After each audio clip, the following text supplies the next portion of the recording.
Pada malam ke-32, Syahrazad kembali memulai kisahnya dengan penuh pesona, mengarahkan Raja Syahriar pada sebuah petualangan baru.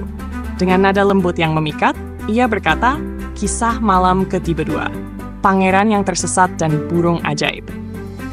Dahulu kala, di sebuah kerajaan yang jauh, hiduplah seorang pangeran muda bernama Fahim. Ia adalah putra mahkota kerajaan yang megah.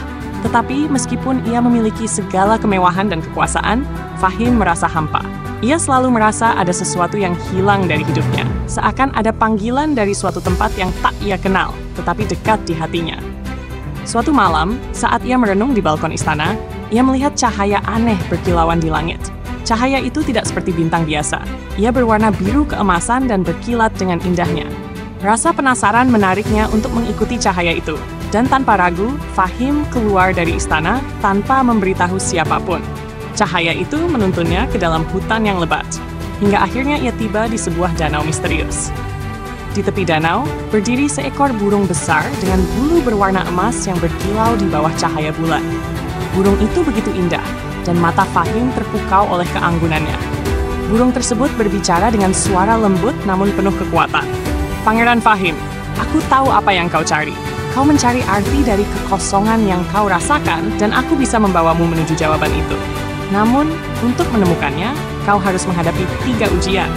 Pangeran Fahim yang penuh rasa ingin tahu berkata, aku siap menghadapi ujian itu. Bawa aku ke tempat di mana aku bisa menemukan jawaban atas kegelisahanku. Burung emas itu mengepakkan sayapnya, dan tiba-tiba angin besar berhembus. Sebelum Fahim menyadarinya, ia sudah terbang tinggi bersama burung tersebut, melintasi pegunungan, lembah, dan gurun.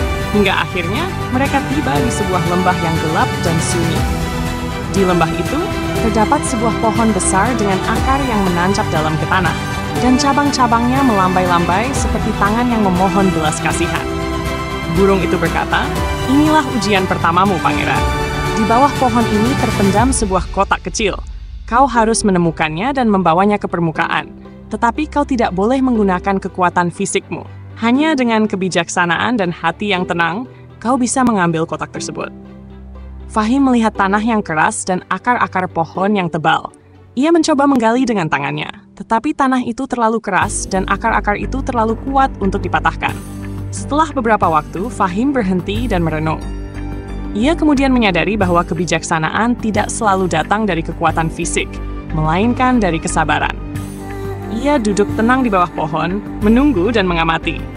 Perlahan-lahan, ia melihat akar-akar pohon itu mulai bergerak, seakan-akan merespons ketenangannya. Akar-akar itu membuka jalan, dan Fahim melihat kotak kecil yang tersembunyi di dalam tanah. Dengan hati-hati, ia mengangkat kotak tersebut tanpa kekerasan, tanpa paksaan. Ujian pertamamu selesai, kata burung emas itu. Sekarang, mari kita lanjutkan. Mereka kembali terbang, meninggalkan lembah gelap itu dan tiba di sebuah kota yang indah. Namun, kota itu tampak kosong dan sunyi, seolah-olah tidak ada kehidupan sama sekali. Di tengah kota, terdapat sebuah cermin besar yang berkilauan di bawah sinar matahari. Burung itu berkata, inilah ujian keduamu. Cermin ini akan memperlihatkan bayangan terburuk dari dalam dirimu. Kau harus menghadapi bayangan itu dan mengalahkannya tanpa melawan dengan amarah atau kekerasan. Fahim mendekati cermin itu dengan hati-hati. Saat ia melihat ke dalamnya, cermin tersebut tidak memantulkan gambaran dirinya yang biasa, melainkan menunjukkan sosok yang gelap dan menakutkan. Bayangan itu adalah representasi dari segala ketakutan, ambisi, dan kejahatan yang tersembunyi dalam hatinya. Bayangan itu mengolok-oloknya, memprovokasinya, mencoba membuat Fahim marah. Namun Fahim yang telah belajar dari ujian pertama, menyadari bahwa melawan bayangan itu dengan kemarahan hanya akan memperburuk keadaan. Ia menutup matanya dan mengambil napas dalam-dalam, menenangkan pikirannya. Ketika ia membuka matanya kembali, bayangan itu sudah lenyap dan cermin tersebut memantulkan dirinya yang sebenarnya, tanpa cela, tanpa ketakutan. Ujian kedua selesai, kata burung itu.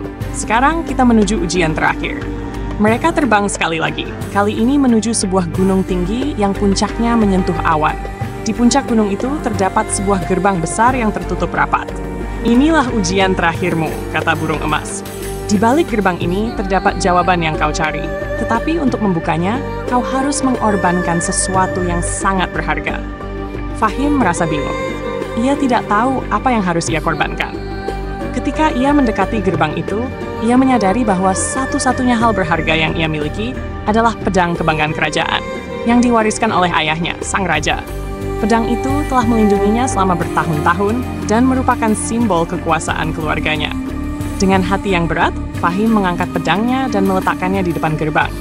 Seketika, gerbang itu terbuka, dan di dalamnya, Fahim melihat sebuah taman yang penuh dengan keindahan dan kedamaian.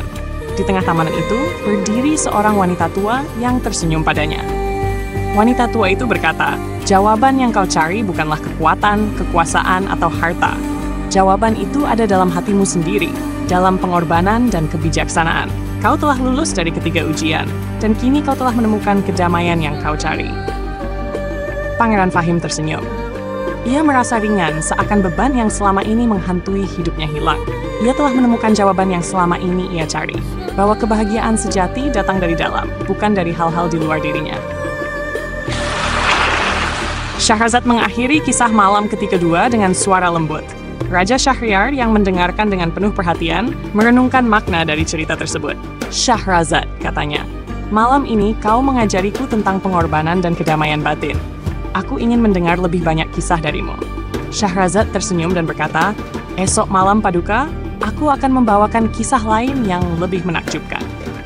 Dan demikianlah, malam ke-32 berakhir dengan Raja Syahriar yang semakin terpesona oleh kebijaksanaan Syahrazad.